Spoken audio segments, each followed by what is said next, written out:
and what he has called his beautiful wall, with the conviction and sentencing of his former attorney Michael Cohen and the court appearance of his former National Security Advisor Michael Flynn, he was able to get the 24-hour news cycle to focus instead on his tweeted plan to withdraw forces from Syria, his decision to draw down American forces in Afghanistan and, of the greatest consequence, his acceptance of James Mattis' resignation, which he ludicrously termed the Secretary of Defense's retirement.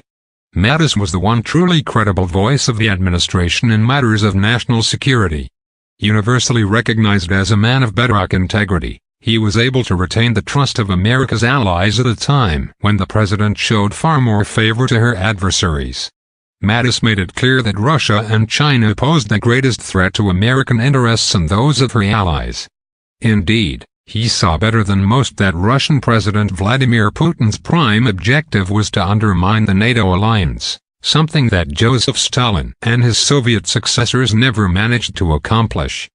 Moreover, Mattis backed his words with deeds. He presided over the largest defense budgets in American history and ensured that funds were made available to bolster America's deterrent in Europe, thereby increasing pressure on the European NATO allies to increase their own defense expenditures.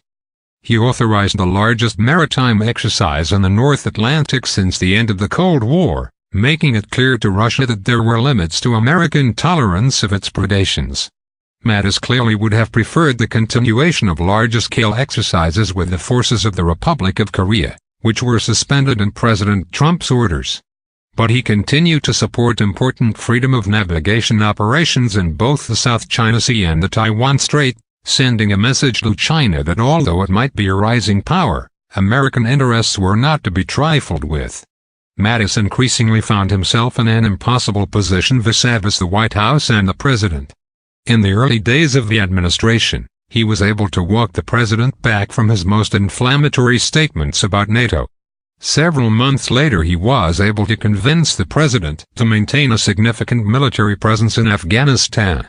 He was a goodwill ambassador to foreign governments at a time when the president continued to send mixed signals about America's role on the international stage.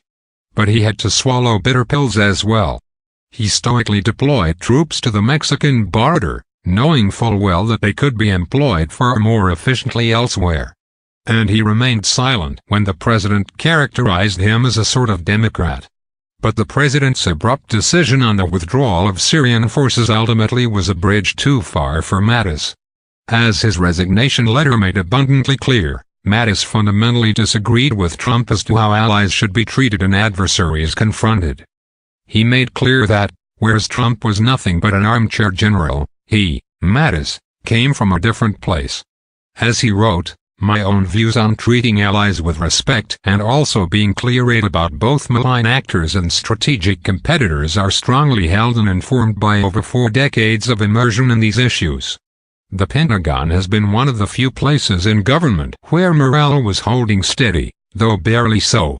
Now it is likely to collapse, with dire repercussions for the young men and women who are risking their lives in the field under the leadership of a confusing and apparently